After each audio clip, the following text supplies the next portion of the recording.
اللہ تعالیٰ نے بہت سے انبیاء اور پیغمبر بھیجے، سیدنا آدم علیہ الصلوۃ والسلام سے لے کے نبی صلی اللہ علیہ وآلہ وسلم تک، اور ہر پیغمبر کو اللہ تعالیٰ نے ظاہر ہے کچھ احکامات دیے جو انہوں نے اپنی قوم تک پہنچائے، اور کچھ ایسے احکامات ہیں جو پریزروڈ ہیں، ان کی بکش فارم میں موجود ہیں، جیسے تورات ہو گئی اور انجیل ہو گئی، ٹھیک ہے، لیکن بہت سی ایسی چیزیں ہیں جو ناپید بھی ہیں، ناپید ہیں، ان کے بارے میں بھی ہمیں نہیں پتہ کہ وہ کہاں پہ ہیں۔ کرسچینٹی اور جوڈائزم، اس میں اور اسلام میں کیا فرق ہے؟ دونوں بنیادی طور میں ان تینوں میں کیا فرق ہے؟ اگرچہ یہ تینوں مونوتھیسٹک ریلیجنس کنسیڈر کیے جاتے ہیں، یعنی توحید پرست، ان کے ہاں کانسیپٹ جو ہے خدا کا وہ وحدانیت کا کانسیپٹ ہے، مونوتھیزم کا کانسیپٹ ہے، توحید کا کانسیپٹ موجود ہے، اگرچہ ایک کرپٹ فارم میں موجود ہے جوڈائزم میں اور کرسچینٹی میں، لیکن اس کو مونوتھیسٹک ریلیجن کہا جاتا ہے ان دونوں کو۔ تو اسلام میں اور ان میں کیا فرق ہے؟ اور ان کو ادیان سماویہ بھی کہا جاتا ہے، یعنی آسمانی ادیان، ہیونلی ریلیجنس بھی کہا جاتا ہے ان کو، ان تینوں کو، اسلام کو، جوڈائزم کو اور کرسچینٹی کو۔ اس کی ریزن یہ ہے، اس کی بنیادی وجہ یہ ہے کہ ان تینوں کی بنیاد اصل میں ایک ہے۔ تمام انبیاء اصل میں اسلام کے دعوے دار تھے، انہوں نے اسلام کی دعوت دی۔ حضرت آدم علیہ الصلوۃ والسلام سے لے کے سیدنا موسیٰ علیہ الصلوۃ والسلام اور عیسیٰ علیہ الصلوۃ والسلام تک آپ دیکھ لیں، تمام کے تمام کی دعوت قرآن مجید میں اللہ تعالیٰ بیان کرتے ہیں، ہر ایک نے اسلام کی دعوت دی اور اپنے آپ کو مسلمان کہا، ہوا سماکم المسلمین۔ شروع سے لے کے اینڈ تک اللہ تعالیٰ نے دین ایک ہی رکھا، یعنی حضرت آدم علیہ الصلوۃ والسلام بھی اسلام کا نام لیتے تھے، اپنے آپ کو مسلمان کہتے تھے۔ حضرت ابراہیم، حضرت نوح علیہ الصلوۃ والسلام، موسیٰ، عیسیٰ، جتنے بھی پیغمبر آپ جن کے بارے میں سوچ سکتے ہیں، وہ سب کے سب ایک ہی دین کے فالوورز تھے اور انہوں نے ایک ہی دین کی بات کی۔ اس کا مطلب ہے جو انجیل اور تورات ہے وہ بھی اسلام کی ہی کتابیں تھیں۔ فرق کیا آیا ہے؟ What is actually the difference between them and us today؟ وہ ہے صرف فرق پریزرویشن کا، یعنی وہ ریلیجنز، وہ جو کتابیں ہیں، وہ ٹیکسٹ جو ہیں وہ پریزروڈ نہیں ہیں، اور دوسرا فرق یہ بھی آبویسلی اللہ نے اس کو ابالش کر دیا، منسوخ کر دیا، لیکن بنیادی طور پہ جو فرق ہے وہ ہے اس بات کا کہ وہ چیزیں پریزرو نہیں تھی، ہمارا دین پریزرو ہے۔ یعنی اگر اسلام سے آپ کوالٹی آف پریزرویشن لے لیں تو Islam does not hold any specific value especially in terms of یہ تینوں ریلیجنس کے درمیان، یعنی یونیکنیس اسلام کی پھر ختم ہو جاتی ہے، کیونکہ آبویسلی حضرت عیسیٰ علیہ الصلوۃ والسلام بھی تو اللہ کے پیغمبر تھے اور انہوں نے بھی دین کی بات کی، توحید کی بات کی، کچھ احکامات ان کے تھے، ٹھیک ہے، ہمارے احکامات بھی فرق ہیں، یونیکنیس ختم ہو جائے گی۔ سب سے زیادہ اللہ تعالیٰ کے ہاں بلند مرتبے والے کون سے پیغمبر ہیں؟ نبی صلی اللہ علیہ وآلہ وسلم۔ کوئی بندہ کہہ سکتا ہے جی یہ یونیکنیس تو اسلام کی ہے، لیکن آپ کو اس بات کا پتہ ہے کہ ہمیں اس بات کی اجازت نہیں ہے کہ ہم پیغمبروں اور رسولوں کے درمیان فرق کریں۔ قرآن مجید میں اللہ تعالیٰ نے کئی جگہ کہا لا نفرق بین احد من رسلہ، ایک مومن جو ہے وہ کہتا ہے کہ ہم پیغمبروں کے درمیان فرق نہیں کرتے، اور ایک جگہ پہ یہ بھی اسٹیبلشڈ ہے کہ انبیاء میں اللہ تعالیٰ نے ہمارے پیغمبر کو سب سے زیادہ فضیلت دی، اور قرآن سے ہی ثابت ہے، 30 پارے کے شروع میں تلک الرسل فضلنا بعضهم علی بعض، اللہ تعالیٰ کہتے ہیں رسولوں میں سے بعض کو ہم نے بعض پر فضیلت ادا کی، اللہ نے کچھ کو اوپر کیا، کچھ کو، یعنی اولو العزم پیغمبر سب سے اللہ نے چنے، اور ان میں سے پھر نبی صلی اللہ علیہ وسلم کا ایک خاص مقام ہے۔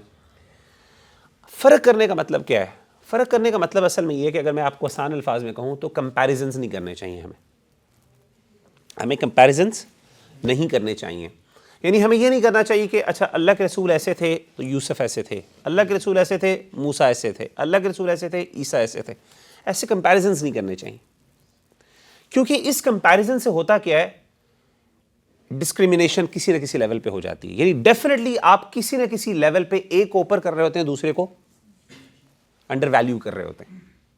آپ جنرلی کہہ دیں کہ ہمارے پیغمبر کو اللہ نے سب سے زیادہ فضیلت دی، جنرلی بات کہہ سکتے ہیں، لیکن کمپیریزن اسپیسیفکس پہ نہیں جانا چاہیے۔ ایک مسلمان اور ایک یہودی کا جھگڑا ہو گیا، اور یہ حدیث صحیح ہے، غالباً صحیح مسلم کی حدیث ہے، بالکل اوتھینٹک حدیث ہے، یہ بخاری کی حدیث ہے۔ ہوا یہ کہ جھگڑا ہوا تو اس نے نا حضرت موسیٰ علیہ الصلوۃ والسلام کا نام لیا۔ وہ جو مسلمان صحابی تھے انہوں نے کیا کیا، غصے میں آ کر ان کو تھپڑ مارا، اس کو یہودی کو، اور اسے کہا کہ تم اللہ کے رسول کی موجودگی میں حضرت موسیٰ کا نام لیتے ہو، اس چیز کو سمجھتے ہوئے کہ حضرت موسیٰ اللہ کے رسول کے سامنے حضرت موسیٰ کا کیا مقابلہ۔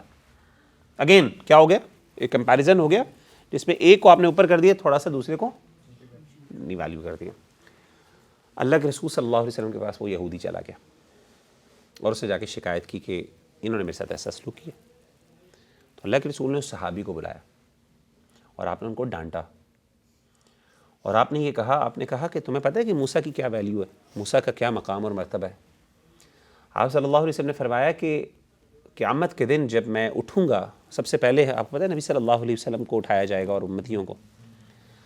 تو نبی صلی اللہ علیہ وسلم کو جب سب سے پہلے قبر سے آپ تشریف لائیں گے باہر اور حشر کے دن پہ، آپ نے فرمایا کہ میں دیکھوں گا کہ حضرت موسیٰ علیہ السلام عرش کے پائے کے ساتھ اب چمٹ کے کھڑے ہوئے ہیں مجھ سے پہلے. حدیث بالکل اوتھینٹک حدیث ہے. اب مجھے اس بات کا پتہ نہیں، یہ آپ کے الفاظ ہیں، مجھے نہیں پتا کہ کیا ان کے اوپر کوئی وہ جو، کیونکہ آپ کو پتہ ہے کہ جب نفخہ پھونکا جائے گا، سور پھونکا جائے گا، ٹرمپٹ کو بلو کیا جائے گا، ہر چیز ختم ہو جائے گی. یہاں تک کہ بعض روایات میں آتا ہے ایون فرشتے، ملک الموت بھی ختم ہو جائے گا، سب ختم ہو جائیں گے، جبریل، اسرافیل، سب. تو اس وقت آپ نے فرمایا کیونکہ اللہ نے کہا کچھ سب ختم ہو جائیں گے سوائے الا ما شاء ربک، سوائے جن کو اللہ نے چاہا. تو اس میں سے بعض علماء نے کہا کہ جس میں شاید غالباً اللہ کے رسول کی اس حدیث میں اللہ کے رسول نے کہا مجھے پتہ ہے شاید ہو سکتا ہے ان کو موت ہی نہ آئی، موت کا جھٹکا ہی نہ آیا ہو، یعنی اس نفخے کی وجہ سے وہ ختم ہی نہ ہوئے ہو. تو یہ آپ نے کیوں بتایا؟ یہ بتاتے ہوئے کہ وہ مجھ سے پہلے وہاں پہ پہنچے ہوں گے. اور پھر آپ نے یہ بھی ایک اور حدیث میں فرمایا تم میں سے کوئی بندہ نہ کہے انا خیر من یونس بن متہ، تم میں سے کوئی بندہ یہ نہ کہے میں یونس بن متہ، جو یونس علیہ السلام ہے. عام طور پہ ان کی پرسنالٹی کے ساتھ ایک چیز ایسوسیٹڈ ہے. وہ کیا چیز ایسوسیٹڈ ہے؟ کہ وہ مچھلی کے اندر ان سے غلطی ہوگی نا، رائٹ. آج ہم ان کی غلطی سے ایک دفعہ ان کی پہچان ایک قسم کی بن گئی ان کی، تو لوگ کسی نہ کسی لیول پہ ان کو ہلکا سمجھتے ہیں جی ان سے تو غلطی ہو گئی تھی، ٹھیک ہے نا. تو اللہ کے رسول صلی اللہ علیہ وسلم نے کہا تم میں سے کوئی یہ نہ کہے کہ میں ان سے بہتر ہوں. حالانکہ فضیلت تو اسٹیبلش ہے کہ نہیں ہے؟ فضیلت تو ہے اسٹیبلش، اس میں کوئی مسئلہ نہیں ہے. آپ صلی اللہ علیہ وسلم کو اللہ نے جو مقام دیا جو دوسروں کو نہیں دیا. لیکن کہنے کا مقصد ہمارے لیے لیسن کیا ہے کہ انبیاء کے اندر ہمیں فرق نہیں کرنا. لا نفرق بین احد من رسل، یہ بڑی اہم بات ہے. تو کہنے کا مطلب ہے کہ ہمارا ڈفرنس ختم ہو جاتا ہے. پھر ڈفرنس کس چیز کا تھا؟ وہ پریزرویشن کا تھا. اسلام کس چیز پہ چیمپئن کرتا ہے؟ پریزرویشن کے اوپر. دین ہمارا، یعنی آج کوئی مسلمان یہ دعویٰ کر سکتا ہے کہ وہ دین جو میں پریکٹس کر رہا ہوں 1400 ایئرز اگو میرے نبی صلی اللہ علیہ وسلم نے ایگزیکٹلی وہ پریکٹس کیا.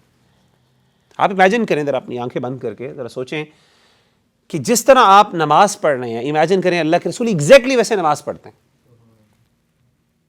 1400 years passed by and you can claim that with multiple evidences کہ yes, that was exactly how the Prophet صلی اللہ علیہ وسلم offered his prayer. یہ بہت بڑی بات ہے، یہ کوئی چھوٹی بات نہیں ہے. دنیا کا کوئی اور ریلیجن نہیں کر سکتا، عیسائیت نہیں کر سکتی اور اس طریقے سے یہودیت نہیں کر سکتی. اب سوال یہ ہے کہ اس چیز کو اللہ نے پریزرو کیسے کیا، یعنی کیسے اسلام نے یہ یونیکنس حاصل کی. ایک تو اللہ کی طرف سے بھی انا نحن نزلنا الذکر وانا لہ لحافظون، اللہ نے بھی اس کا ذمہ داری لی. لیکن یاد رکھیے گا اللہ نے ذمہ داری کس طرح لی. اللہ نے ایسا نہیں کیا کہ آسمان سے فرشتے آ گئے اور انہوں نے ایک جو ہے نا کوئی چیز ایسی رکھ لی کہ کوئی بندہ اس میں ایڈیشن نہیں کر سکتا، دین کے اندر کوئی تبدیلی نہیں کر سکتا. ایسی بات نہیں. دنیا مسلمانوں کے ذریعے، علماء کے ذریعے اللہ نے اس کی حفاظت کروائی. باقیوں کے اللہ نے حفاظت نہیں کروائی. اللہ نے علماء پہ چھوڑ دیا، عیسائیوں کے علماء پہ، قسیسین جن کے بارے میں آتا ہے وہ رہبان، ان کے اوپر چھوڑ دیا. یہودی جو تھے ان کے اوپر چھوڑ دیا کہ اب آپ یہودی اسکالرس تھے کہ اب آپ اس کو پریزرو کریں. اللہ نے اس کی ذمہ داری. فرق جو ہے پوائنٹ وہ یہ ہے کہ ہمارے دین کے اللہ نے حفاظت کا ذمہ داری لی. حفاظت کس طرح کی؟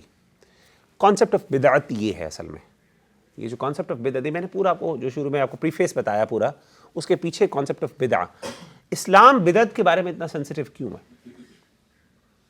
سینسٹیوٹی اسلام کی اتنی زیادہ کیوں، حساسیت کیوں ہے بھائی؟ وہ اتنی کون سی بڑی بات ہے بھائی؟ کوئی اچھا کام کوئی بندہ کر لے، اور اگرچہ اللہ کے رسول نے نہ بھی کیا ہو، چلے اگر اچھا کام ہے بھائی، کسی کو قتل تو نہیں نہ کر رہا، کسی کو مار تو نہیں نہ رہا، اچھا ہی کام کر رہا ہے نا بھائی. اگر وہ اچھا کام کر کے دین سمجھ لیتا ہے، چلے جی دین کی بات ہے تو کوئی بات نہیں، اچھا ہی کام کر رہا ہے، کوئی غلط کام تو نہیں نہ کر رہا.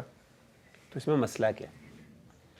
بظاہر مسئلہ کوئی نظر نہیں آتا، لیکن پریکٹیکلی اگر آپ دیکھیں تو اسلام جس چیز پہ چیمپئن کرتا ہے اپنی پریزرویشن پیپر، اس پہ ڈائریکٹلی ہٹ آتے ہیں. آپ مجھے بتائیں کہ کہتے ہیں جی سیدنا علی کا قول ہے، کتنے اقوال ہیں سیدنا علی کے؟ کوئی بندہ کلیم کر سکتا ہے آج پتہ نہیں کون سی بات سیدنا علی نے واقعی کی ہے، کون سی کی نہیں کی؟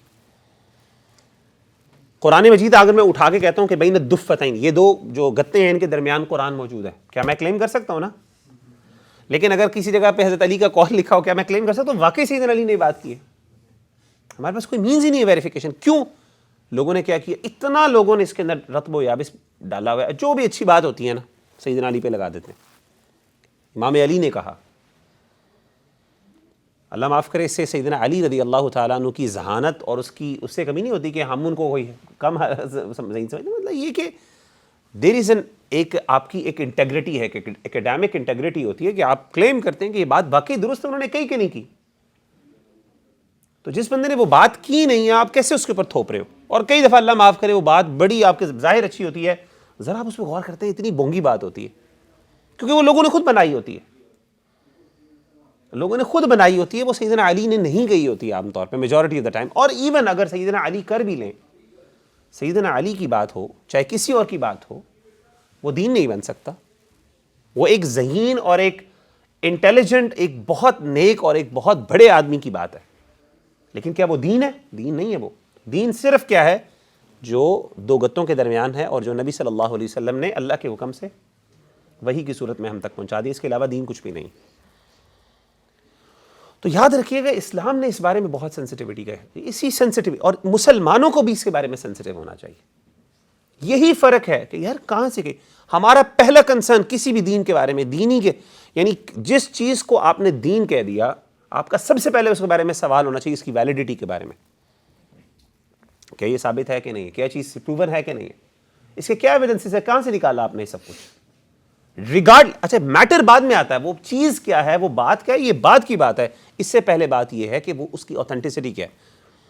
اگر تو وہ ثابت ہو جاتی ہے، اس پہ مہر نبوت لگ جاتی ہے، یا وہ قرآن کی کسی آیت سے ثابت ہو جاتی ہے، پھر اگلی بات آتی ہے کہ اب ہم اس کو سمجھیں.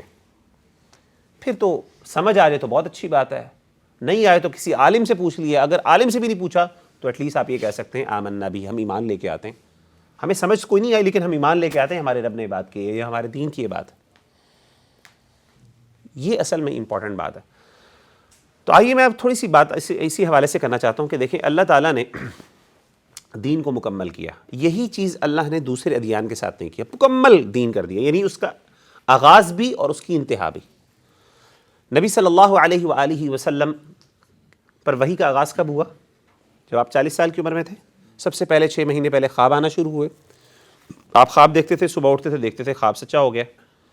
اس کے بعد آپ نے کیا کیا کہ آپ پر سب سے پہلے وحی غار ہیرا، یعنی اس سے پہلے تو قرآن کی وحی سب سے پہلے غار ہیرا میں، اس سے پہلے وحی آپ خواب کی صورت میں آ رہی تھی آپ کو وحی. غار ہیرا سے قرآن وحی کا آغاز ہوتا ہے قرآن مجید کا، اور اللہ کے رسول صلی اللہ علیہ وسلم کی 23 سالہ جو زندگی ہے، مبارک زندگی، وہاں تک اس کا یہ ایک سٹارٹنگ ٹل اینڈ ہے، کلوجر ہے اس کا. یہ ایک کمپلیٹ پیکج ہے جس کی ایک انتہا بھی ہے، جس کی کوئی ابتدا بھی ہے. ٹھیک ہے. اس چیز کو قرآن مجید میں سورہ مائدہ میں اللہ نے کہا الیوم اکملت لکم دینکم، میں نے تمہارے لیے دین کو مکمل کر دیا. واتممت علیکم نعمتی، اور میں نے اپنی نعمت کو تمہارے لیے پورا کر دیا. ورضیت لکم الاسلام دینا، اور میں تمہارے لیے اسلام کو بطور دین پسند کیا. اب جب اسلام مکمل ہو چکا ہے تو اب نہ اسلام میں کوئی ایڈیشن ہو سکتی ہے، نہ کچھ سبٹریکشن ہو سکتی ہے. ایڈیشن تو نہیں ہو سکتی جیسے میں نے آپ کو بتا دی، کیونکہ اللہ نے دین مکمل کر دیا، لیکن سبٹریکشن بھی نہیں ہو سکتی. آئیے میں آپ کو دونوں کی مثالیں دیتا ہوں. دیکھیں ایڈیشن کی مثال کیا ہے. حضرت انس بن مالک رضی اللہ تعالی عنہ فرماتے ہیں، کہتے ہیں کہ جاء ثلاثة رهط الى بیوت ازواج النبی صلی اللہ علیہ وسلم، 3 لوگ اللہ کے رسول صلی اللہ علیہ وسلم کے پاس تشریف لائے، 3 صحابی، مشہور حدیث ہے. یسألون عن عبادت النبی، انہوں نے اللہ کے رسول صلی اللہ علیہ وسلم کی عبادت کے بارے میں سوال کرنا شروع کیا آپ کی زوجات سے. جب آپ نے ان کو بیان کر دیا تو یہ الفاظ ذرا سنیے گا. فلما اخبروا كأنهم تقالوها، جب انہوں نے اس کو سنا تو انہوں نے اس کو ہلکا سمجھا. اللہ کے رسول کی عبادت کو انہوں نے کیا سمجھا؟ ہلکا. انہوں نے کہا جی یہ کوئی خاص بات تو نہیں ہے.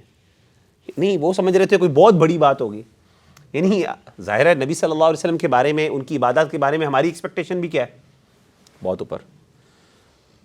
تو ٹھیک ہے نا، تو ہم تو چلے بہت نیچے، تو ہمیں تو جو بھی پتہ چلتا ہے تو ہم کہتے ہیں بڑی بات ہے. صحابہ تو بہت زیادہ ایگزرٹ کرتے تھے. تو صحابہ نے جب دیکھا کہ انہوں نے کہا کہ جی وہ کھاتے بھی ہیں، پیتے بھی ہیں، رات کو سوتے بھی ہیں، بیویوں کے ساتھ تعلقات بھی ہیں، سب کچھ ہے، روزے رکھتے بھی ہیں، چھوڑتے بھی ہیں، ٹھیک ہے نا، اس طریقے آرام بھی کرتے ہیں, نارمل آدمی ہے یار. ہاں نیک یعنی وہ پرفیکشن ایک الگ چیز ہے, لیکن انہوں نے کہا جی کوئی خاص, انہوں نے ان کو ہلکا جانا اور کہا کہ این نحن من النبی صلی اللہ علیہ وسلم, ہم تو بہت چھوٹے لوگ ہیں, اللہ کے رسول صلی اللہ علیہ وسلم بہت بڑے آدمی ہیں, اللہ کے رسول صلی اللہ علیہ وسلم کے لیے تھوڑا بھی چل جاتا ہے, اللہ کے رسول صلی اللہ علیہ وسلم کے لیے بھی تھوڑا بھی چل جاتا ہے. اچھا یہ ایک بڑا انٹرسٹنگ کانسیپٹ ہے, یہ ہیومن ازمپشن ہے کہ جو بندہ جتنا بڑا ہوتا ہے, جتنا اوپر جاتا ہے نا, اس کے اوپر اتنی ہی کم ریسٹرکشنز ہوتی ہیں, وہ کم اوبلائزڈ ہوتا ہے ایز کمپیئر ٹو جو نچلا آدمی ہے. ایسا ہے کہ نہیں؟ ہم سمجھتے ہیں کہ دین میں بھی ایسا ہی ہے. جتنے بھی ہمارے ہاں اولیاء اللہ ہے یا پھر آج کل کے جو خاص طور پہ ولی ہیں جو ہمیں نظر آتے ہیں مختلف جگہوں پہ, آپ کبھی دیکھیں کہ اکثر اوقات دین کی بڑی بنیادی چیزیں وہ پوری نہیں کر رہے ہوتے, نہیں کر رہے ہوتے, اور ہمارے بس اس کی جسٹیفیکیشن کیا ہوتی ہے, یہ تو اللہ کے بڑے قریبی بندے ہیں جی, ان کو یہ کرنے کی ضرورت نہیں ہے, اللہ معاف کرے. اچھا ایک تو ہوتا ہے کہ اللہ کی ایکسپیکٹیشنز پوری نہیں کر رہے ہوتے, اللہ معاف کرے بعض اوقات کیا کر رہے ہوتے ہیں, وہ کچھ گناہ بھی کر رہے ہوتے ہیں, کہتے ہیں جی ان کو جائز ہے, ان کے لیے ٹھیک ہے. سبحان اللہ. میں آپ کو عجیب بات بتاؤں, ہمارے دین کے اندر معاملہ الٹ ہے. جو اللہ کے جتنا قریب ہوتا ہے نا, اللہ کی اس سے اتنی ہی زیادہ ایکسپیکٹیشنز ہوتی ہیں, یعنی اس سے جو اللہ کی ایکسپیکٹیشنز ہیں وہ بہت زیادہ. میں ذرا اس کی مثال دیتا ہوں قرآن سے. جو ازواج مطہرات ہیں وہ اللہ کے قریب تھیں کہ نہیں تھیں؟ عام عورت کی نسبت ان کا مقام اور مرتبہ اللہ کے ہاں, قرآن نے کیا کہا سورہ احزاب میں, یا نساء النبی لستن کاحد من النساء ان اتقیتن, کہ اے امہات المومنین, اے نبی صلی اللہ علیہ وسلم کی ازواج, آپ عام عورتوں کی طرح نہیں ہیں. اور آگے جا کے کہا کہ اگر تم سے کوئی گناہ ہوتا ہے تو تمہیں سزا بھی ڈبل ملے گی, یعنی تمہارے لیے روم فار ایرر بہت کم ہے. ایک عام بندے کے لیے روم فار ایرر زیادہ میسر آ سکتا ہے, لیکن ہمیں یعنی ایک نبی صلی اللہ علیہ وسلم کی جو زوجہ ہے, سبحان اللہ, ان کے لیے کب میں نیک لوگوں کے لیے, کیونکہ وجہ کیا ہے, دیکھیں ان کے پاس علم ہے, ان کے پاس علم ہے, ان کو پتہ ہے. جاہل اگنورنٹ ہوتا ہے نا, کچھ نہ کچھ اس کو آپ روم دے دیتے ہیں ایرر کا, کہ چلیں باہر, اس کو پتہ نہیں تھا. لیکن جس کو پتہ ہے اس کے پاس ایکسکیوز نہیں ہوتا. لیکن اگر وہ نیکی کرتے ہیں تو اس کا ثواب اور درجہ بھی زیادہ ہے. ہاں بھائی ٹھیک ہے, لیکن وہاں پہ سزا بھی تو ہے, لیکن اس کا ساتھ ساتھ درجہ بھی زیادہ ہے. تو عدل تو اللہ نے کرنا ہے. تو میں بتا یہ رہا ہوں کہ نبی صلی اللہ علیہ وآلہ وسلم جب عبادت کیا کرتے تھے تو آپ نے دنیا کے اندر کوئی عبادت کی کمی نہیں کی. حدیث پڑھی ہے صحیح بخاری کی, آپ صلی اللہ علیہ وسلم کے پیروں پہ ورم آ جاتے تھے. آپ امیجن کریں ذرا, کھڑے ہوں کبھی اس طرح, چھالے بن جانا. سبحان اللہ, ہماری تو حال یہ ہے کہ ہم نرم فرش پہ چلے ہمارے چھالے پڑ جاتے ہیں. میں سبحان اللہ, ہم گئے ادھر ابھی حرم میں, ہمارا ہوٹل بالکل پاس تھا, یعنی آپ سمجھ لیں کہ اذان تو پتہ ہی چلتی تھی, حرم کی اذان آتی تھی, اسی سے ہم جاگتے تھے اور ادھر سے ہی جاتے تھے. آپ یقین کریں, یہاں سے وضو کیا, سامنے چلے بالکل, یعنی ہوٹل کے دروازے پہ کھڑے ہیں, سامنے حرم کا دروازہ نظر آ رہا ہے, وہاں سے داخل ہوئے ہیں, اور آپ یقین کریں اتنا قریب ہے. لیکن حرم کے اندر چلنا تھوڑا بعض اوقات پڑتا ہے کہ جی آپ کو جگہ ملنے کے لیے, پھر باتھ روم وغیرہ کے لیے. آپ یقین کریں ایک ہفتے کے لیے ہم نے صرف اتنی سی اسٹرگل کیے, پیروں پہ چھالے بڑھ گئے, حالانکہ پکی زمین تھی, سنگ مرمر جسے کہتے ہیں. ذرا آپ جائیں پتھریلی زمین, مکہ کی زمین دیکھیں. غار حرا پہ میں جب چڑھا نا, میں نے ایک چھوٹی سی ویڈیو بھی بنائی تھی, آپ میں سے کسی نے دیکھی ہے کہ نہیں دیکھی.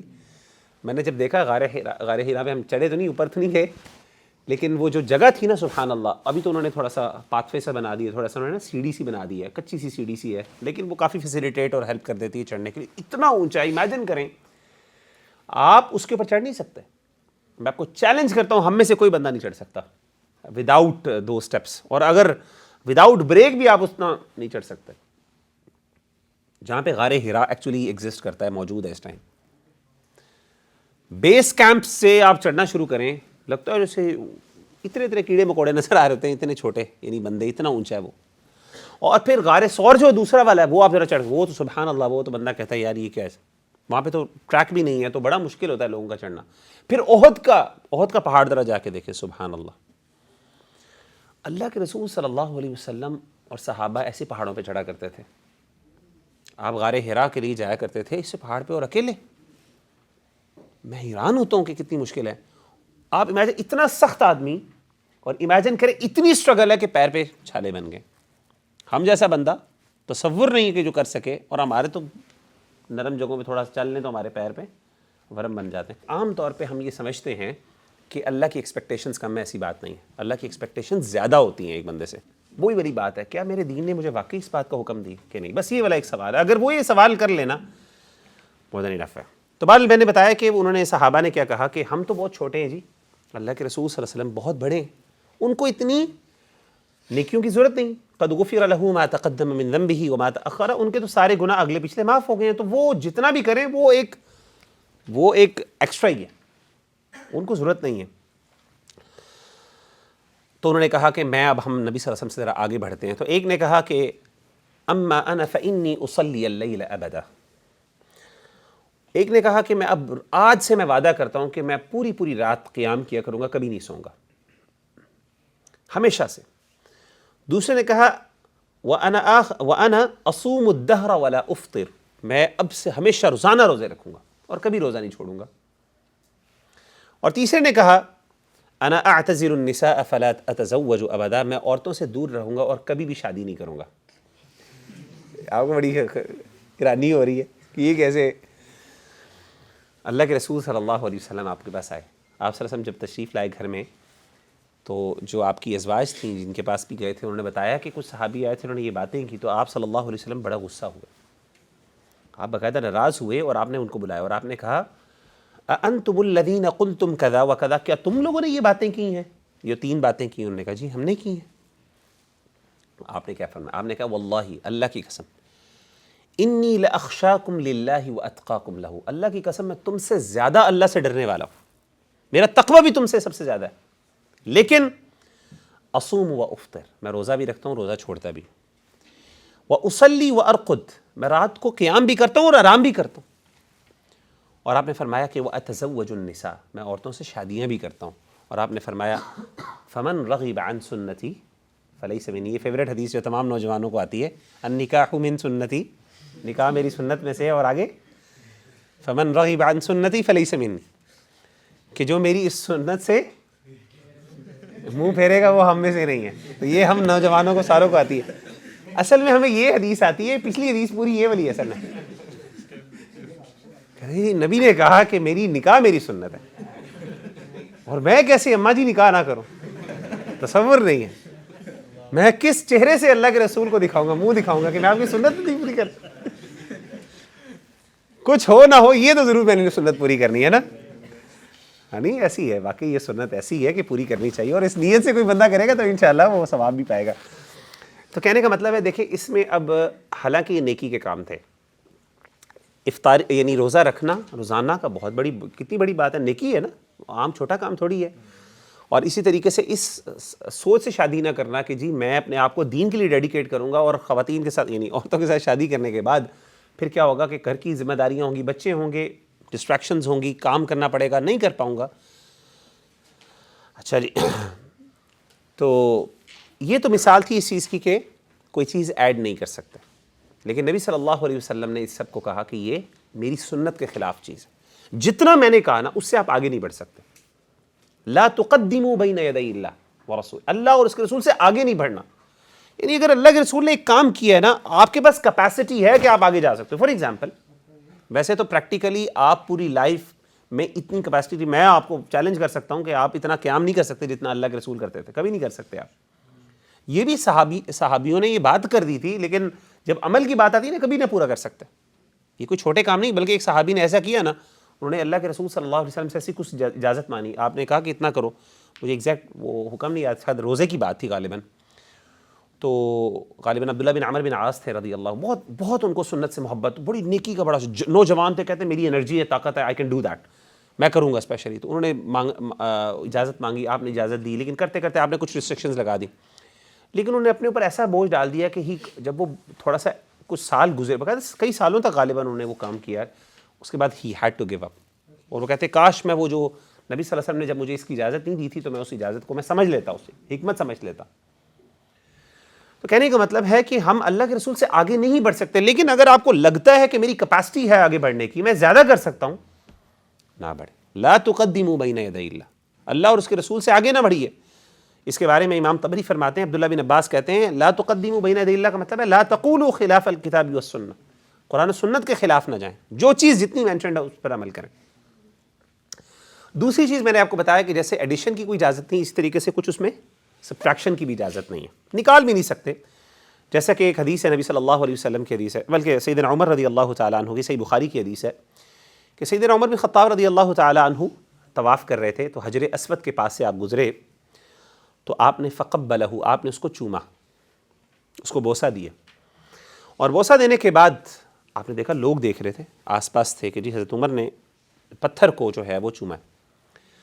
تو آپ نے جب دیکھا کہ لوگ, آپ نے بھانپ لیا اور آپ نے دیکھا کہ لوگ دیکھ رہے ہیں, نوٹس کر رہے ہیں, تو آپ نے اس حجر اسود کو مخاطب ہو کے کہا, آپ نے فرمایا کہ انی اعلم انک حجر, مجھے اس بات کا پتہ ہے کہ تم صرف ایک پتھر ہو, لا تضر ولا تنفع, نہ تم کسی کا فائدہ دے سکتے ہو کسی کو, نہ کسی چیز کا تم نقصان دے سکتے ہو اللہ کی اجازت کے بغیر.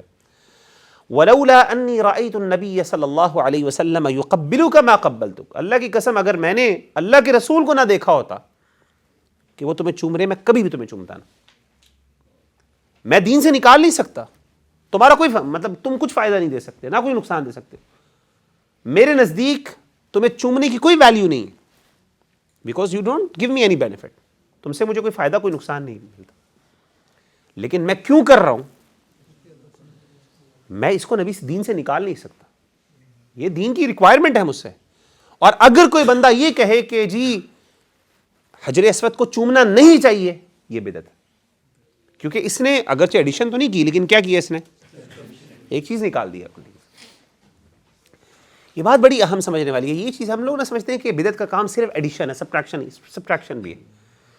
سنت کو چھوڑنا بھی اٹ سیلف, کسی کام کو چھوڑنا اور سمجھنا کہ یہ چیز نہیں ہے, یہ بھی بدعت ہے, یہ بھی دی, کیونکہ اس میں دین میں آپ نے کیا کیا, تبدیلی کر دی. تو یہ دونوں چیزیں جو ہیں اسے نبی صلی اللہ علیہ وسلم نے ہمیں منع. اب آتے ہیں, میں کچھ تھوڑی سی علمی چیزیں بیان کر دیتا ہوں, تھوڑی سی, ویسے ٹائم کم ہے, ذرا ڈیٹیل میں ادھر ادھر چلے گئے. بدعت کا مفہوم ذرا سمجھ لیں, بدعت کا مفہوم سمجھنا بہت ضروری ہے. ہمارے ہاں اکثر لوگ نا بدعت کا مفہوم نہیں سمجھ پاتے. جب آپ کہتے ہیں کسی بندے کو کہ نہیں جین میں کوئی یعنی کوئی عبادت, کوئی نئی چیز کی ایجاد جو ہے, انوویشن جسے ہم کہتے ہیں, وہ چیز پسندیدہ نہیں ہے, تو وہ کہتے ہیں کہ اچھا لائٹ بھی, مسجد کے اندر آپ نے کی کارپیٹ ڈالا ہوا ہے, یہ اللہ کے رسول صلی اللہ علیہ وسلم کے دور میں تو نہیں تھا. مسجد میں کیا اے سی لگے ہوئے تھے, اللہ کے رسول صلی اللہ علیہ وسلم کے دور میں اے سی تو نہیں تھے. آپ نماز پڑھتے ہیں, نماز اپنے کمفرٹ کے اندر پڑھتے ہیں, اللہ کے رسول صلی اللہ علیہ وسلم نے تو کبھی ایسی کمفرٹ میں نماز نہیں پڑھی, تو کیا یہ سب بدعت ہیں؟ کیوں؟ وہ آپ کے اس بات کو چیلنج کر رہے ہوتے ہیں کہ بدعت کا کانسیپٹ وہ والا نہیں ہے جو آپ سمجھ رہے ہیں. دین میں ایڈیشن ہو سکتی ہے کسی نہ کسی لیول کی, بیسیکلی ان کا کہنے کا مطلب یہ ہوتا ہے. تو آئیے اگر ہم بدعت کی ڈیفینیشن سمجھ لیں تو بہت مسئلے حل ہو سکتے ہیں.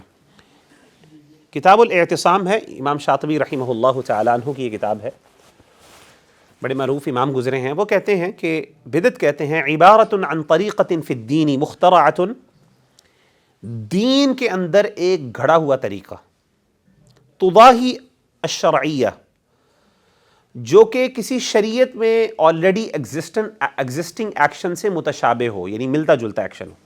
یعنی دین کے اندر آپ کوئی نیا عمل کریں, دین کے اندر نیا عمل کریں اور وہ عمل دین کے اندر آلریڈی جو اعمال ہو رہے ہیں اس سے ملتا جلتا عمل ہو, یعنی وہ سملیرٹی ہوگی, ریزمبلنس ہوگی, یہ نہیں ہوگا وہ بالکل نیا ہوگا, ریزمبلنس بھی ہوگی.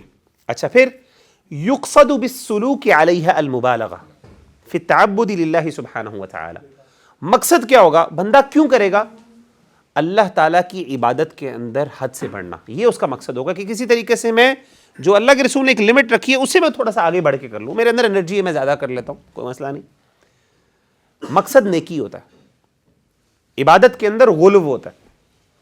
یہ ہے ڈیفینیشن جس کو امام الشاطبی رحمہ اللہ تعالیٰ عنہ نے اپنی کتاب الاعتصام کے اندر ذکر کیا. تو یہ بڑی اہم ڈیفینیشن ہے. اگر آپ اس کا پہلا پارٹ دیکھ لیں کہ بدعت کہتے ہیں دین میں اضافے کو, جو چیز دین میں اضافہ نہیں ہے وہ تو چیز پسندیدہ ہے. اب لائٹ لگانی ہے مسجد کے اندر, اس سے کیا دین میں کوئی اضافہ ہو رہا ہے؟ ہاں بھائی, نہیں ہو سکتا کوئی کہ ہاں ہو رہا ہے, نہیں ہو رہا یار. کارپیٹ سے مسجد میں کوئی دین میں اضافہ ہو رہا ہے؟ نہیں ہو رہا.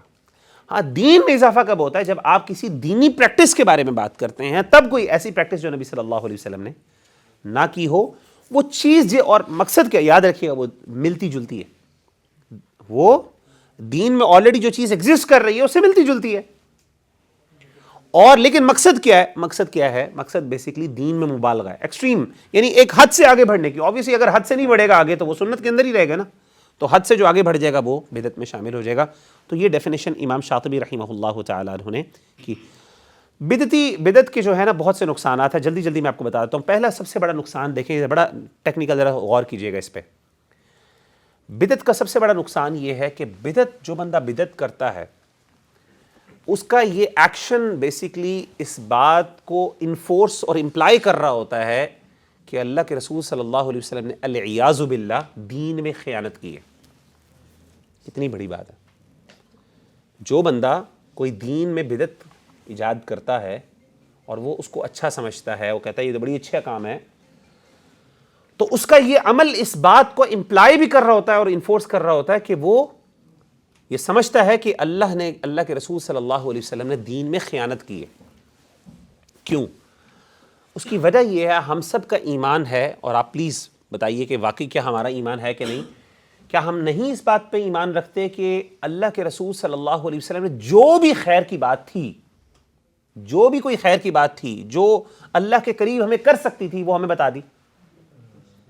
کوئی چیز چھوڑی ہو، کوئی پاسبل خیر کی چیز جو ہمارے لیے فائدہ مند ہو سکتی، نبی صلی اللہ علیہ وسلم نے چھوڑی ہو؟ نہیں. ہماری ایک عقیدہ ہے نا. اب اگر وہ چیز ہم کوئی لے کے آ رہے ہیں وہ نبی صلی اللہ علیہ وسلم نے نہیں بیان کی، تو اب دو ہی باتیں ہو سکتی ہیں. یا تو اللہ کے رسول کو کوئی خیر کی بات کا پتہ ہی نہیں تھا، بھول گئے آپ، خیر کی بات ہے جی یہ تو اچھا کام تھا، اللہ کے رسول نے نہیں بتایا. تو اب دو ہی پاسبلٹیز ہے. ایک پاسبلٹی یہ ہے کہ اللہ معاف کرے کہ نبی صلی اللہ علیہ وسلم کو یہ بھول گئی، یہ پتہ ہی نہیں تھا، وہ ہم کہتے ہیں نہیں. یا دوسری پاسبلٹی کیا ہے کہ اللہ کے رسول کو پتا تھا، اللہ کے رسول نے جان کے نہیں بتایا، اللہ معاف کرے. تو یہ کیا ہے؟ یہ خیانت ہے. قرآن مجید میں اللہ نے کیا کہا تھا؟ یا ایھا الرسول بلغ ما انزل الیک من ربک، اے رسول صلی اللہ علیہ وسلم جو بھی اللہ نے آپ کو پہنچایا ہے اس کو پہنچا دیجئے. جو بھی وحی میں آیا ہے وہ سب کا سب پہنچا دیجئے.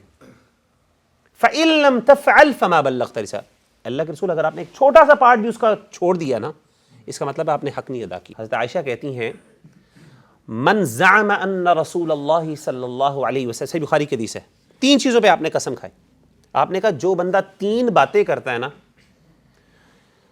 وہ اللہ پہ جھوٹ باندھتا. من زعم ان رسول اللہ صلی اللہ علیہ وسلم کتم شیئا مما انزل الیہ، کہ اللہ کے رسول صلی اللہ علیہ وسلم نے کوئی نہ کوئی چیز چھپا دی یا بتائی نہیں، ڈیلیور نہیں کی جو اللہ نے ان پر وحی کی تھی، فقد اعظم علی اللہ الفریہ، اس بندے نے سب سے بڑا اللہ پہ جھوٹ باندھا.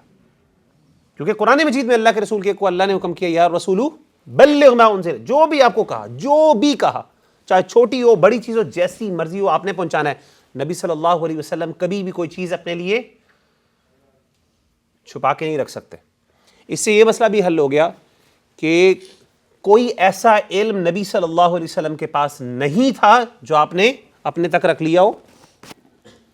جو بھی اللہ کے رسول کو پتا تھی وہ آپ نے کیا کیا؟ قرآن کہتا ہے، ورنہ پھر کیا ہوگا؟ خیانت ہو جائے گی. کوئی ایسی بات، لوگ کہتے ہیں جی اللہ کے رسول کو بڑا کچھ پتا تھا، اللہ کے رسول کو جو کل کی خبروں کا بھی پتا تھا، آپ کو یہ بھی پتا، یہ بھی پتا تھا، یہ بھی پتا تھا، وہ اللہ کے رسول نے نہیں بتائی. اللہ معاف کرے، غلط بات ہے، یہ اس آیت کی مخالفت ہے. اور اس سے اگلا پارٹ اس حدیث کا آپ نے فرمایا کہ اور جو بندہ، سیدہ عائشہ کہتی ہیں جس بندے نے یہ دعویٰ کیا کہ اللہ کے رسول صلی اللہ علیہ وسلم کو پتا کہ کل کی خبر میں کیا، کل کو کیا ہونے والا ہے، اس نے بھی اللہ کے رسول، اللہ تعالیٰ پہ سب سے بڑا جھوٹ باندھا. کیونکہ قرآن مجید میں اللہ کہتے ہیں کہ اے نبی صلی اللہ علیہ وسلم قل لا يعلم من في السماوات ومن في الارض الغیب الا اللہ، کہ آسمان اور زمین کے غیب کو سوائے اللہ کے کوئی نہیں جانتا. اور قرآن مجید میں اللہ نے کہا ولا عالم الغیب. تو غیب جو ہم کہتے ہیں نا کہ اللہ کے رسول صلی اللہ علیہ وسلم غیب جانتے تھے، وہ اس آیت کی مخالفت ہے. اگر غیب جانتے تھے تو وہ ہم تک پہنچا دیا، اور جو ہمیں بتا دیا وہ غیب میں سے، اور بہت سی چیزیں بتائیں لیکن وہ غیب نہیں رہی. کیونکہ وہ غیب کہتے ہیں، یہ ایک الگ ٹاپک ہے ویسے، غیب ایسی چیز کو کہتے ہیں جو انسان بغیر کسی ذریعے سے جانے. امریکہ میں اللہ نہ کرے کوئی ایکسیڈنٹ ہو جاتا ہے، کوئی دھماکہ ہو جاتا ہے، میں بیٹھے بیٹھے آپ کو بتاتا ہوں امریکہ میں دھماکہ ہو گیا، بیٹھے بیٹھے اچانک مجھے کچھ ہوتا ہے جی دھماکہ ہو گیا، یار سر آپ کو غیب پتہ ہے، کہیں گے نہیں. لیکن اگر میرے سامنے فون آتا ہے اور مجھے آپ کی آواز آ رہی ہے، کہتے جی میرے کوئی وہاں سے کوئی وہ جو ہیں کوئی بندہ جو آئی وٹنس ہے وہاں پہ بیٹھ کے مجھے بتا رہا ہے اور میں کہتا ہوں جی اللہ معاف کرے وہاں پہ کوئی دھماکہ ہو گیا ہے، تو کیا آپ متاثر ہوں گے اس بات سے کہ مغیرہ میں نے بتایا جی بڑی بات ہے؟ جی کوئی بڑی بات نہیں ہے سر. بات بڑی کب ہوگی؟ جب مجھے وجد آئے گا اور میں آپ کو بغیر کسی ذریعے سے بتاؤں. اللہ کی رسول کو بتانے والا کون ہے؟ اللہ. اور جب وہ اللہ نے بتا دی تو جس طرح مجھے بتا کے وہ غیب نہیں رہا اللہ کے رسول اس طرح، تو پھر ہمیں بھی غیب کی خبریں بتائیں. کیسے جی؟ مجھے پتا ہے کہ جی موت کے بعد ایک بندے کے ساتھ کیا ہونا ہے، پتا ہے کہ نہیں پتا؟ حدیث میں بتا دیا، اللہ کے رسول نے بتا دیا، فرشتے آئیں گے. یہ بھی پتا ہے کہ قبر میں کیا ہوتا ہے، کیا کیا سوالات پوچھے جاتے ہیں، سوالات بھی پتہ ہیں. ہم میں سے کسی نے جا کے دیکھا وہاں پہ؟ کیا یہ غیب کی خبریں ہیں؟ غیب کی ان سینس خبریں ہیں کہ obviously ہم نے دیکھا نہیں ہے، لیکن کیا یہ اب ہمارے لیے غیب ہے؟ نہیں ہے. کیوں؟ ہمیں کس نے بتایا؟ تو بھائی اس معنی میں تو غیب ہے. تو اسی لیے کوئی بندہ کہے نا خود بخود بتا جائے. اور اگر تھا اللہ کے رسول نے سب کا سب بتا دی، کوئی چیز چھپائی نہیں. اب ایک سوال پیدا ہوتا ہے، حدیث میں آتا ہے کہ اللہ کے رسول کو منافقین کا پتہ تھا اور آپ نے ہماری امت کو منافقین کا نہیں بتایا. تو کوئی بندہ کہہ سکتا ہے کہ یہ تو اللہ کے رسول کو اللہ نے نالج دے دی تھی تو آپ نے اپنے تک رکھ لی، تو آپ کا پریمس ٹوٹ گیا کہ ہر چیز بیان کی ہے. تو کیا جواب ہے اس کا جی؟ کوئی بتا سکتا؟ ہاں بھی داود ایک صحابی کو بتا دیا تھا. سبحان اللہ، بالکل ایسے ہی. اور کس لیے نہیں بتایا؟ آپ نے کہا آگے تک نہ پہنچانا. کیوں؟ فتنے کا ڈر ہے، لڑائی ہو جائے گی، فساد پھیل جائے گا. لوگوں کو تو نہیں پتا، وحی کے طور پہ بتا دیے. سیدنا حذیفہ کہتے ہیں کہ اللہ کے رسول صلی اللہ علیہ وسلم ایک دفعہ بیٹھے، صبح فجر کی نماز پڑھائی، نماز کے بعد آپ ممبر پہ چڑھ کے ساروں کو روک لیا، بیٹھ جاؤ سارے بیٹھ کے. آپ نے لوگوں کو بتانا شروع کیا قیامت کے بارے میں. اسی طریقے سے ایک اور حدیث میں آتا ہے کہ آپ نے کریشن آف دی ارتھ، زمین کی تخلیق سے لے کے جنت جہنم کے داخل ہونے تک سب کا سب آپ نے بتایا. بیٹھ کے وہاں پہ آپ نے روکا رکھا. صحابی کہتے ہیں یہاں تک کہ ظہر کی نماز ہو گئی، آپ ظہر کے لیے اترے، آپ نے ظہر کی نماز پڑھائی، دوبارہ آپ چڑھے، دوبارہ سارے بیٹھے ہیں، دوبارہ آپ نے پڑھانا شروع، پھر عصر ہو گئی، پھر دوبارہ عصر کے لیے اترے، پھر اٹھے، پھر دوبارہ آپ ممبر پہ چڑھے، یہاں تک کہ مغرب ہو گئی. پورا دن آپ نے. اور صحابی نے کہا کہ اللہ کے رسول نے سب بتایا. جس کو یاد تھا یاد رہ گیا، جس کو بھول گیا بھول گیا. اور آپ نے فرمایا کہ ہاں اب کوئی ہمارے سامنے واقعہ آتا ہے نا، کوئی ایسا جو قیامت کی نشانی آتی ہے، جب ہمارے سامنے آتی ہے یاد آتی ہے وہ اللہ کے رسول نے بتایا تھا اس بارے میں، لیکن ہمیں ویسے یاد نہیں ہوتا. ویسے آپ ہم سے پوچھیں، نریٹ کیا، ظاہر ہے اتنا کچھ یاد کوئی نہیں رکھ سکتا. تو کہنے کا مطلب ہے کہ اللہ کے رسول نے سب کچھ بتا دی. امام مالک کہتے ہیں من ابتدع فی الاسلام بدعۃ یراھا حسنہ، اگر کوئی بندہ اسلام میں کوئی بدعت، کوئی ایسا نیا عمل کرتا ہے اور وہ اس کو اچھا سمجھتا ہے، ایک تو اسے پتہ ہی نہیں ہے، وہ سمجھ رہا ہے کہ شاید اسلام کا عمل ہے لیکن نہیں ہے، وہ ایک نیا عمل کرتا ہے اس کو اچھا سمجھتا ہے. آپ نے فرمایا فقد زعم ان محمد صلی اللہ علیہ وسلم خان الرسالہ، کہ اس بندے نے یہ زعم کیا، اس بندے نے یہ امیجن کیا، ازیوم کر لیا یا کلیم کیا کہ اللہ کے رسول صلی اللہ علیہ وسلم نے والعیاذ باللہ خیانت کی ہے. تو اسی طریقے سے ایک اور میں بات بتاتا ہوں کہ اعمال کا ضائع. حدیث میں آتا ہے آپ صلی اللہ علیہ وسلم نے دیکھا کچھ نوجوانوں کو وہ ہنس رہے تھے، تو آپ نے فرمایا کہ واللہ لو انکم کنتم تعلمون ما اعلم لضحکتم قلیلا ولبکیتم کثیرا، اللہ کی قسم اگر تمہیں وہ چیزیں پتہ چل جائیں جو مجھے پتہ ہیں تو تم ہنسنا کم کر دو اور رونا زیادہ. اسی حدیث کے اندر انڈیکیشن ہے کہ وہ کن چیزوں کی بات ہو رہی ہے، جنت اور جہنم کی بات ہو رہی ہے. ٹھیک ہے. اور آپ صلی اللہ علیہ وسلم نے ظاہر ہے معراج اللہ نے کی، اور معراج اللہ نے کروائی، اور آپ نے سارے واقعات دیکھے. اور جس بندے کو وہ سارے سینز اپنی آنکھوں سے دیکھے ہو پتا ہوں، تو obvious جس لیول کی نالج اس بندے کے پاس ہے وہ ہم پہ نہیں، اگرچہ وہ ساری چیزیں ہمیں بتا دی اللہ کے رسول نے. کیا ہمیں نہیں پتا کہ معراج پہ کیا کیا چیزیں اللہ کے رسول نے دیکھی؟ سب کے سب پتہ. کیا کیا واقعات، کیا کیا لوگوں کے ساتھ عذاب ہو رہے تھے کس طریقے سے، کیا جہنم کے بارے میں ہمیں نہیں پتا، کیا قبر کے اوپر عذاب کے بارے میں ہمیں نہیں پتا. مراد یہ تھی، مطلب اللہ اعلم، مراد یہ تھی نبی صلی اللہ علیہ وسلم کی کہ بھئی اگر جس لیول پہ میں نے وہ چیزیں دیکھی ہیں یا جس لیول کا میرا کنسرن ہے، یہ ہو سکتا ہے اس صحابی کو ان چیزوں کا نہ پتا ہو، آپ نے امت کو بتا دی ہوں، اس صحابی کو نہ پتا ہو، تو اس صحابی کے بارے میں کہا نا کہ اگر تمہیں پتا چل جائے، اگر تم لوگوں کو پتا چل جائے. تو ہنس رہے تھے وہاں پہ تم لوگ، یعنی بہت سی چیزیں ہو سکتا ہے. اب بندے کو، ہر بندے نے اللہ کے رسول کی ساری نالج تو نہیں نا ساروں صحابہ نے لی، صحابہ نے تو پارٹس میں کچھ کو کیا پتا تھا، کچھ کو کیا پتا تھا. تو اس سے مراد یہ. بہرحال دوسرا مسئلہ جو ہوتا ہے وہ یہ ہے، جو بدعت ہے نا یہ گناہ ہے، اور یہ گناہ جو ہے اس سے توبہ نہیں کی جاتی. یہ بڑی مشہور بات ہے، کیونکہ یاد رکھیے گا بدعت ہمیشہ جو ہے وہ اچھائی سمجھ کے کی جاتی ہے. بدعت کبھی بھی نا برائی سمجھ کے نہیں کی جاتی. امام سفیان الثوری کہتے ہیں کہ ابلیس کو گناہ سے بھی زیادہ بدعت پسند ہے. اس کی وجہ یہ ہے کہ بدعت جو ہے، گناہ جب بندہ کرتا ہے نا، بندے کو گلٹ ہوتی ہے، کسی نہ کسی لیول پہ ایک ہوپ اور امید ہوتی ہے کہ یہ بندہ کیا کر لے گا، لیکن کیا آپ خیال میں بدعت میں کرے گا؟ تو اس کو اچھا سمجھتا ہے، تو وہ کبھی بھی توبہ نہیں کرے گا۔ جو میں نے یہ ساری باتیں کی ہیں، اصل میں یہ باتیں اس لیے کی ہیں کہ ہمارے ہاں جو رجب کا مہینہ ہے نا، جو شروع ہو گیا، اس کے بارے میں بہت سی بدعات ایسوسیٹڈ ہیں، اللہ معاف کرے۔ کچھ چیزیں میں آپ کے سامنے رکھنا چاہتا ہوں مثال کے طور پہ۔ اچھا بائی دا وے، رجب جو مہینہ ہے نا، یہ محرم، یہ 4 حرمت والے مہینے ہیں۔ کون کون سے ہیں جی، کوئی بتائے گا؟ سب سے پہلا محرم، محرم، رجب، شعبان کہاں سے آ گیا؟ ایسے ہی کہتے ہیں، ذی القعدہ اور ذی الحجہ، ذی القعدہ یا پھر ذی القعدہ بھی کہتے ہیں۔ بہرحال یہ 4 مہینے حرمت والے مہینے جو اللہ کو یہاں بہت معزز ہیں، اور اس کے اندر لڑائی وغیرہ آپ اللہ تعالیٰ نے منع کر دی تھی، جنگیں نہیں کرتے تھے، ایون ان کا احترام کو کفار مکہ بھی کیا کرتے۔ تو رجب ایک اللہ کے ہاں ایک حرمت والا مہینہ تھا۔ تو رجب جو ہے اس کے اندر کچھ چیزیں خاص کی ہوئی ہیں ہم لوگوں نے، ان میں سے پہلی چیز میں وہ 3-4 آپ کے سامنے ذکر کرتا ہوں۔ پہلی چیز ہے، ایک ہے لکھی اور ایک ہزاری روزے، پتہ سنا ہے کہ نہیں آپ نے سنا؟ 27 تاریخ کو، 27 رجب کو جو روزہ رکھا جاتا ہے، اس کے بارے میں یہ ازیوم کیا جاتا ہے کہ جو بندہ یہ روزہ رکھتا ہے اس کو لاکھوں اور ہزاروں روزوں کا ثواب ملتا ہے۔ اسی لیے آپ نے دیکھے گا 27 رجب کو سارے روزے رکھیں گے، پاکستان میں بہت کامن ہے 27 رجب کو روزہ، اعلان بھی ہوتا ہے مسجدوں میں، بالکل صحیح کہہ رہے ہیں، سبحان اللہ۔ یہ چیز جو ہے امام ابن الجوزی رحمہ اللہ تعالیٰ انہوں نے کہا کہ یہ قطعاً ثابت نہیں، یہ جھوٹی اور بناوٹی باتیں، ایسا کوئی روزہ نبی صلی اللہ علیہ وسلم سے ثابت نہیں ہے کہ آپ صلی اللہ علیہ وسلم کی زندگی میں کئی دفعہ رجب آیا، آپ نے کبھی بھی روزہ رکھا نہیں۔ تو جب نبی نے نہیں رکھا تو اگین وہی سوال پوچھیں، اب یا تو نبی صلی اللہ علیہ وسلم کو بھول گیا، اللہ معاف کرے، کیا ہم ازیوم کر سکتے ہیں کہ نبی صلی اللہ علیہ وسلم کو دین کی کوئی بات بھول گئی؟ اللہ تعالیٰ نہیں بھلا سکتے، اللہ نے تو سب چیزیں ڈالی، آپ کو پہنچائی، دین مکمل ہی تب ہوا۔ یا دوسری آپشن کیا ہے، اللہ معاف کرے، یا آپ کو پتہ ہی نہیں تھا، یہ بھی غلط الزام ہے کہ اللہ کے رسول کو ایک خیر کی بات پتہ ہی نہیں تھی، علیہ باللہ، یہ تو اللہ کے رسول صلی اللہ علیہ وسلم کے علم کی نقص کی کمی ہے۔ اور تیسری چیز کیا ہے، اللہ معاف کرے کہ اللہ کے رسول نے جان کے نہیں بتائی۔ یہ 3 پاسبلٹیز ہیں نا، آپ مجھے خود بتائیں کہ یہ روزہ اگر ہوتا ہے، اہمیت ہوتی تو اللہ کے رسول ضرور بتاتے۔ آپ صلی اللہ علیہ وسلم سے بڑھ کر کیا ہم آگے نکل سکتے؟ وہی والی بات ہے، میں کہوں جی میرے اندر زیادہ انرجی، میں ذرا ایک ایکسٹرا روزہ رکھ لوں، پہلے آپ ہفتے کے 2 تو رکھو نا، پھر اگلی باتیں بعد کی، وہ رکھے نہیں جاتے تو یہ والا روزہ، سبحان اللہ۔ تو کہنے کا مطلب یہ ہے کہ یہ روزہ جو ہے، یہ اس طرح کی چیز، اس کو کہتے ہیں لکھی ہزاری روزہ، اور اس کے حوالے سے کہا جاتا ہے کہ جی اگلے پچھلے گناہ معاف ہو جاتے ہیں، حالانکہ اس کا کوئی ثبوت قرآن و سنت کے اندر موجود نہیں۔ اسی طریقے سے ایک اور نماز پڑھی جاتی ہے جس کو صلاۃ الرغائب کہا جاتا ہے۔ یہ پہلی رات جو جمعے کی رات ہوتی ہے نا، رجب کی پہلی جو جمعے کی رات ہوتی ہے، اس رات میں نماز پڑھی جاتی ہے، اور اس کے بارے میں بڑی عجیب یعنی ثواب، اور اس کے بارے میں کہ اس نماز کا بڑا خاص ثواب ہے، بڑی اس کی اہمیت بتائی جاتی ہے۔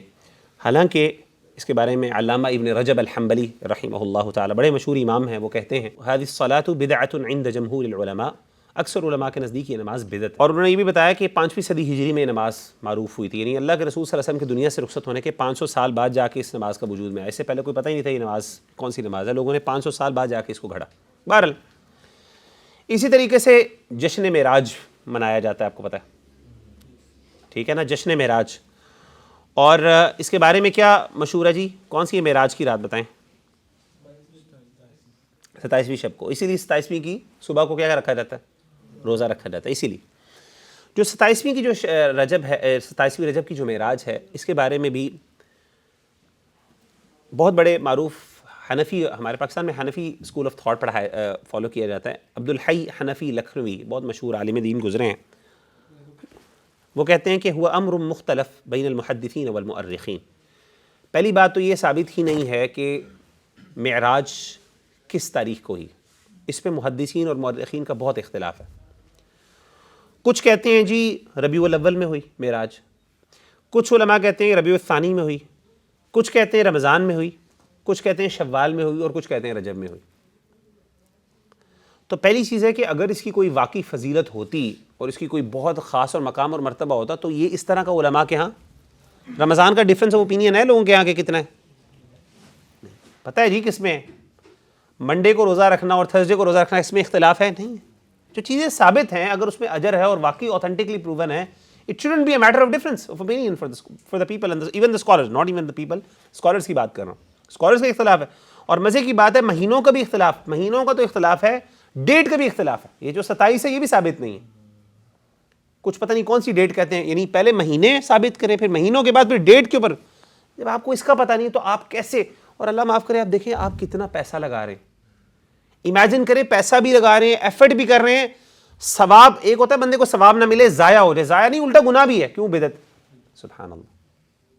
یہ ایسے یہ پیسے دے کے کسی کو یار پیسے لے لو مجھے تھپڑ لگا دو ایک, یار میں فری پہ لگا دیتا ہوں, نہیں پیسے دے کے دے رہے بھائی, یہ وہ والی بات ہے, اللہ معاف کرے. تو ایسے نہیں کرنا, ٹھیک ہے. امام جعفر صادق رحمۃ اللہ علیہ, جو اگرچہ ہمارے بھی, ہم امام جعفر صادق ہمارے بھی امام ہیں, میں آپ کو بتا دوں, اگرچہ ایک خاص اسکول آف تھاٹ ان کو اپنا امام ڈکلیئر کرتا ہے, تو ان کی طرف یہ بات منسوب ہے کہ انہوں نے یہ کہا تھا کہ جو بندہ 22 رجب کو کنڈے کرے گا, یعنی وہ برتنوں میں ڈال کے نظر مانے گا کہ جی میں یہ آپ کو دے رہا ہوں اور اس سے میری جو ہے نا, تو وہ کہتے ہیں کہ اور پھر وہ اس کے توسل سے کوئی مراد کہے گا کہ جی میں یہ امام جعفر صادق کے نام پہ یہ کنڈے کر رہا ہوں, یہ کر رہی ہوں, تو اللہ میری فلاں دعا قبول کر دینا, میری حاجت پوری کر دینا. تو آپ فرماتے ہیں کہ اگر وہ اس کی مراد پوری نہ ہوئی تو قیامت کے دن اس کا ہاتھ اور میرا دامن ہوگا, اللہ معاف کرے میرا گریبان پکڑ لے آ کے. یہ مشہور بات ہے لیاذ باللہ. تو جھوٹی بات ہے, اللہ معاف کرے. پہلی بات ہے ثابت ہی نہیں, دوسری بات ہے کہ ایسی بات نہیں ہے کبھی بھی کسی کے نام پہ. پہلی بات تو یہ کہ کوئی چیز بانٹنی چاہیے وہ اللہ کے نام پہ بانٹنی چاہیے, وہ کسی کے نام پہ بانٹ ہی نہیں سکتے آپ, ٹھیک ہے نا. قرآن مجید میں اس چیز کو حرام کیا ہے, یعنی اگر حرام کردہ چیزیں ہیں اس میں جو چیزیں اللہ نے بیان کی اس میں ایک کیا ہے, ایک وہ چیز بھی ذکر کی ہے جس پر اللہ کا نام نہ لیا جائے. تو ہر وہ چیز جو ذبح کی جائے یا پھر ڈسٹریبیوٹ کی جائے یا کسی کو دی جائے اللہ کے نام کے علاوہ, وہ چیز کیا ہے, حرام ہے. دوسری بات ہے کہ فار ایگزامپل اگر ہو بھی تو یہ چیز ثابت نہیں ہے, آپ کیسے یعنی حضرت امام جعفر صادق اس طرح کی بات کر سکتے ہیں. بھائی کوئی بندہ یہ کلیم نہیں کر سکتا کہ جی تم یہ کرو گے تو پھر قیامت کے دن میرا گردن پکڑ لینا, آپ کیسے کہہ سکتے ہیں. یہ نبی صلی اللہ علیہ وسلم کا یہ انداز نہیں تھا, آپ نے کبھی نہیں یہ بات کہی. تو ایک بات کا امام جو ہے بعد میں صحابی بھی نہیں ہے, وہ اگر یہ بات کرتے ٹھیک ہے وہ امام ہے, ہمارے سر کے تاج ہیں, ہمارے نزدیک ان کی بڑی اہمیت ہے, لیکن نبی کا مقام اور مرتبہ تو نہیں ہے. تو رحمہ اللہ, تو اگر اس طرح کی باتیں ان کی طرف مشہور ہے تو وہ کہتے ہیں جی کنڈے کیے جائیں. اور عجیب بات, میں آپ کو ایک اور بات بتاؤں کہ اگرچہ بہرحال یہ بات ہے 22 رجب جو ہے اس کے بارے میں معروف ہے کہ سیدنا امیر معاویہ رضی اللہ تعالیٰ عنہ کی اس دن شہادت ہوئی تھی, تاریخی. بہت سے علماء مورخین یہ کہتے ہیں ان کی شہادت 22 رجب کو ہوئی تھی. تو چونکہ ہمارے ہاں وہ اسکول آف تھاٹ جن کی میں نے آپ کو بات بتائی, تو یہ اسکول آف تھاٹ عام طور پہ حضرت امیر معاویہ کے بارے میں بہت تبرہ بازی کرتے ہیں, ان کے بارے میں بہت بری باتیں کرتے ہیں, اللہ معاف کرے. تو وہ کہتے ہیں کہ یعنی ایک اوپینین ہے بہرحال, وہ کہتے ہیں کہ بیسیکلی یہ جو 22 رجب کے اندر وہ کھیر پھیلاتے ہیں نا, یہ انہوں نے واقعہ گھڑا ہے خود تاکہ وہ اس کو اپریشیٹ کر سکیں اور اس یاد کو تازہ کر سکیں, سیلیبریٹ کر سکیں کہ حضرت امیر معاویہ کی اس دن اللہ معاف کرے فات ہوئی. بہرحال اللہ معاف کرے. تو کہنے کا مطلب ہے چاہے یہ ہو یا نہ ہو, دیکھیں بات اصل میں یہ ہے کہ یہ بات اس کے پیچھے کیا سچائی ہے. اصل بات یہ ہے کہ ہمارے نبی نے یہ بات نہیں کی. کیا نبی صلی اللہ علیہ وسلم کی سنت پہ اگر یہ بات ہوتی تو سبحان اللہ پھر کوئی مولوی کہے غیر مولوی کہے, آپ پر فرض ہے کہ آپ اس سنت پر عمل کریں, اور دنیا کی کوئی طاقت آپ کو روک نہیں سکتی, نہ روکنی چاہیے, اور نہ آپ کو کسی کے بارے میں کنسرن ہونا چاہیے. لیکن جب یہ ہمارے نبی نے بات نہیں کی, یہ روزے, یہ شب راتیں اور پتہ نہیں کیا کیا, اور راتوں کو اٹھ کے پتہ نہیں کیا کیا کچھ کرنا, اللہ معاف کرے, اس طرح کی چیزیں چونکہ ہمارے دین کا حصہ نہیں ہے تو ہمیں اس سے بچنا چاہیے, اور ہمیں صحیح معنوں پہ وہ چیز. اور میں آپ کو بتاؤں ایک اور بڑی ایک روایت ہے, اگرچہ وہ ضعیف ہے, اس روایت کے اندر یہ بات ہے کہ آپ صلی اللہ علیہ وسلم نے فرمایا, مطلب آپ کی طرف یہ بات منسوب ہے کہ جو بندہ من احدث قوم بدعۃ الا رفع مثلها من السنہ, آپ نے فرمایا کہ جب بھی کوئی بندہ, کوئی قوم, کوئی لوگ کوئی بدعت اختیار کرتے ہیں تو اللہ اس جیسی ایک سنت اٹھا لیتے ہیں. ان ادر ورڈز ہمیشہ جب بدعات آتی ہے نا تو سنت جو ہے وہ چھپ جاتی ہے, لوگ سنتوں پر عمل نہیں کرنا چاہتے. اور میں نے یہ دیکھا اکثر جن لوگوں کو بدعات پہ چلنے کی عادت ہو جائے نا وہ پھر سنت ان کو ہضم نہیں ہوتی, اور واللہ جو سنت پہ چلنے والا ہے نا وہ کبھی بھی بدعت پہ نہیں جائے گا, اور سنت پہ چلنے سے آپ کا مال بھی بچے گا, پیسے بھی بچیں گے. ورنہ بدعات کے تو اللہ معاف کرے ایسی لائنیں ہیں, اگر چیز یہ ثابت قرآن و سنت سے ہو جاتی ہے تو سر آنکھوں پہ, کسی کا کوئی اس پہ یعنی دوسری بات نہیں ہونی چاہیے, ڈسکشن ختم ہو جاتی ہے ریگارڈلیس آف کہ ہونا چاہیے کہ نہیں ہونا چاہیے, قرآن و سنت میں آگی بات ہے. لیکن اگر وہ چیز ثابت نہیں ہے تو پھر دنیا کی کوئی طاقت اس کو دین کا حصہ نہیں بنا سکتی. وہ چاہے جتنا مرضی اچھا عمل ہو آپ کی نظر میں, وہ آپ کی نظر میں اچھا عمل ہے لیکن اللہ کے ہاں اس کے اوپر 0 ثواب ہے. لیکن اللہ معاف کرے وہ اس دن ہی کھلاتے ہیں اسپیسیفک. تو خاص کرنا کسی دن کو, کسی دن کے ساتھ کسی چیز کو خاص کرنا, یہ بدعت ہے. اللہ تعالی ہم سب کو عمل کرنے کی توفیق عطا فرمائے, سنت پہ چلنے کی توفیق عطا فرمائے. سبحانک اللہم بحمدک اشہد ان لا الہ الا انت استغفرک و اتوب الیک.